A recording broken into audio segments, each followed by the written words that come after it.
Hello students, myself Vandana Sachdev from Gayatri Devi Public School. This is my first class and I will be teaching you social science of class 6. Let's move further.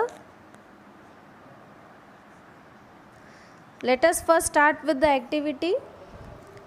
Here in this activity you can see a coin of 25 paisa. Can you give me the information that in which year this coin had been circulated? Yes, you can easily identify. It is circulated in the year 1974 as it is written itself on a coin. Right? Same way, let us move with other picture. Here you can see a picture of Indian postage stamp. This is a picture of a stamp, students. Here you can see this stamp had been made or circulated in the year 1854 to 1954 and the cost of the stamp is ₹1 as it is clearly mentioned in the stamp. Right? Same way, here you can see a picture of newspaper. In the newspaper, if you want to have a information regarding the past, you can identify that information or you can take the information from the newspaper. In the newspaper, along with that, you can also know about on which date this information has been published. So whenever if you want to know any information that has been considered as a past, you can take that information from the newspaper. So students, आप कोई भी past की जानकारी, कोई documents या तो कोई sources होते हैं उससे आप पता लगा सकते हैं. सो आइए हम अपनी चैप्टर की शुरुआत करते हैं. Sources of history.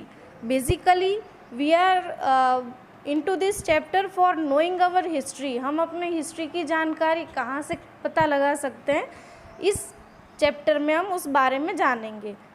तो हम अपनी हिस्ट्री की जानकारी कहाँ कहाँ से प्राप्त कर सकते हैं, आइए हम देखते हैं.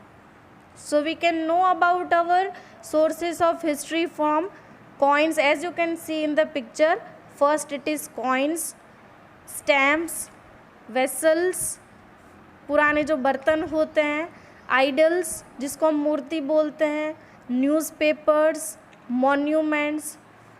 ऐसी कई सारे सोर्सेज है, अनेक सोर्सेस है जिससे हम अपनी हिस्ट्री के बारे में पता लगा सकते हैं. जैसे कि डॉक्यूमेंट्स है, जैसे मैंने आपको एक न्यूज़पेपर बताया, वैसे आप कोई मैगज़ीन होता है उससे भी पता लगा सकते हैं कि ये जो इन्फॉर्मेशन है वो कौन सी डेट या कौन से टाइम पे छपी हुई है. अब हिस्ट्री के बारे में कहीं और बहुत सारे सोर्सेज है जहाँ से आप ये चीज़ों के बारे में पता लगा सकते हैं. जैसे कि पेंटिंग्स है, आप पुरानी पेंटिंग्स को सिर्फ देखकर पता लगा सकते हो कि ये एंशिएंट टाइम पे बनी हुई होगी. ऑर्नामेंट्स है, टॉयज़ है, इंस्क्रिप्शंस है, ओल्ड बिल्डिंग्स है, पुरानी बिल्डिंग्स है, वो टेम्पल्स है. जैसे कि टेम्पल्स में जो कार्विंग की गई होती है जिसको हम बोलते हैं कोतर काम, वो कोतर काम हम देखकर पता लगा सकते हैं कि ये जो टेम्पल पुराना है तो वहाँ के आर्टिस्ट ने कोतर काम कितना ब्यूटीफुली किया हुआ होगा. वैसे ही आप ताड़पत्रस एंड भोजपत्रस, वो भी एक सोर्स है जहाँ से हम हिस्ट्री के बारे में पता लगा सकते हैं. इस स्लाइड में जो पहला पिक्चर आपको दिख रहा है वो ताड़पत्र है और जो दूसरा पिक्चर दिख रहा है वो ताड़पत्र एंड भोजपत्र है. आइए यहाँ पे जो इन्फॉर्मेशन है उसको पढ़ते हैं. तो ताड़पत्र एंड भोजपत्र manuscripts written mostly in the पांडु scripts are some of them. ताड़पत्र और भोजपत्र जो मैन्यूस्क्रिप्ट्स होती है, एक लिखावट होती है जो जनरली ताड़पत्र और भोजपत्र पर लिखी जाती है और वो ज़्यादातर मैक्सिमम पांडु स्क्रिप्ट मतलब पांडु लिपि में लिखी जाती है. वैसे ही bhojpatras are made from the skin of a tree name भोज.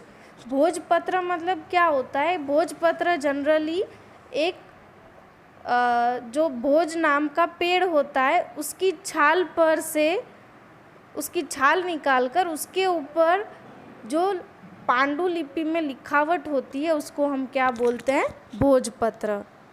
वैसे ही records in stone inscription, stone inscriptions को अगर हम हिंदी में बोले तो वो जो कार्विंग की गई होती है पत्थरों पर उसको हम बोलते हैं stone inscriptions.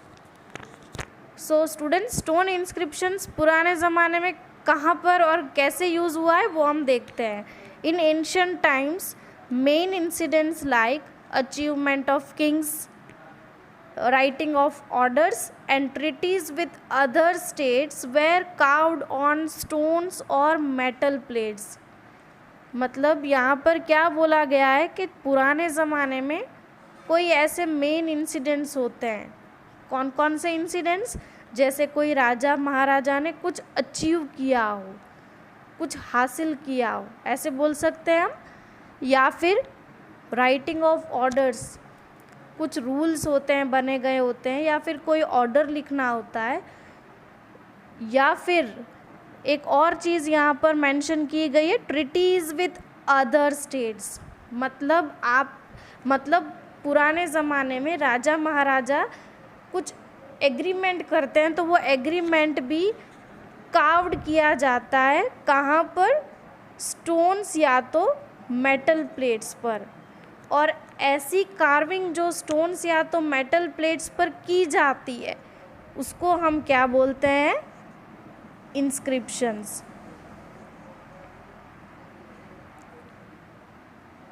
Exist even today and are preserved in archives such as National Archives of Delhi। यहाँ पर क्या बोला हुआ है, जो ये स्टोन या तो मेटल प्लेट्स पर जो कार्विंग की गई है वो आप अभी भी उसको देख पाएंगे, पर वो कहाँ पर संभाली हुई है? आर्चीव्स। यहाँ पे वर्ड लिखा हुआ है आर्चीव्स। आर्चीव्स का मीनिंग क्या होता है? आर्चीव्स का मीनिंग ये होता है कि जहाँ पर हिस्टोरिकल रिकॉर्ड्स को संभाल कर रखा जाता है। जैसे यहाँ पे एक एग्ज़ाम्पल दिया हुआ है, नेशनल आर्चीव्स ऑफ दिल्ली। मतलब ऐसी मेटल प्लेट्स या तो स्टोन इंस्क्रिप्शंस आप कहाँ देख पाएंगे? National Archives of Delhi. So I hope आज का वीडियो आपको पसंद आया होगा। मैं जल्दी नेक्स्ट वीडियो लेकर आऊँगी। स्टूडेंट्स, आपको इस वीडियो के अंदर कोई भी डाउट हो, कुछ भी आपको समझ में ना आया हो तो आप मेरे से पर्सनली कांटेक्ट कर सकते हैं। So good bye, take care.